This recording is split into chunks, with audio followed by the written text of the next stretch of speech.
আসসালামু আলাইকুম বন্ধুরা, দেখুন এখন আমি আছি ভারতের ছত্তিশগড় শহরে, যেটা কিনা অসাধারণ সৌন্দর্যের একটি রাজ্য, তেমনি তার ইতিহাসেও ভরা। চলুন আজ আমরা এই ছত্তিশগড় রাজ্যের ইতিহাস সম্পর্কে কিছু জানার চেষ্টা করি। ছত্তিশগড় অঞ্চল প্রাচীনকালে দক্ষিণ কোশল নামে পরিচিত ছিল। এখানে খ্রিস্টপূর্ব যুগ থেকেই মানুষের বসবাস ছিল, আর এই অঞ্চলে বহু প্রাচীন মন্দির, বৌদ্ধ বিহার এবং প্রত্নতাত্ত্বিক নিদর্শন আজও ইতিহাসের সাক্ষী হয়ে দাঁড়িয়ে আছে। এরপর 6 থেকে 1200 শতাব্দী পর্যন্ত কালচুরি রাজবংশ এই অঞ্চলে শাসন করেছিল। তাদের রাজধানী ছিল রতনপুর। এরপর ধীরে ধীরে এই অঞ্চল মরাঠা সাম্রাজ্যের অধীনে চলে যায়, যেখানে সাধারণ মানুষের উপর করের চাপ বাড়তে থাকে।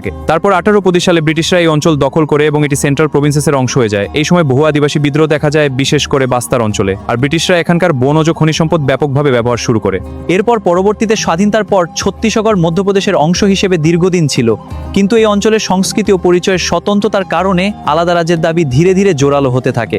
অবশেষে 2000 সালের 1 নভেম্বর ছত্তিশগড় আলাদা রাজ্য হিসেবে আত্মপ্রকাশ করে, আর আজ এই রাজ্য তার প্রাকৃতিক সৌন্দর্য, সমৃদ্ধ সংস্কৃতি এবং ঐতিহাসিক ঐতিহ্যের জন্য বিশেষভাবে পরিচিত। তাই বন্ধুরা, ইতিহাস আর প্রকৃতির এক অনন্য মেলবন্ধন দেখতে চাইলে ছত্তিশগড় হতে পারে আপনার পরবর্তী ভ্রমণের সেরা গন্তব্য। আবার দেখা হবে নতুন কোনো জায়গায়।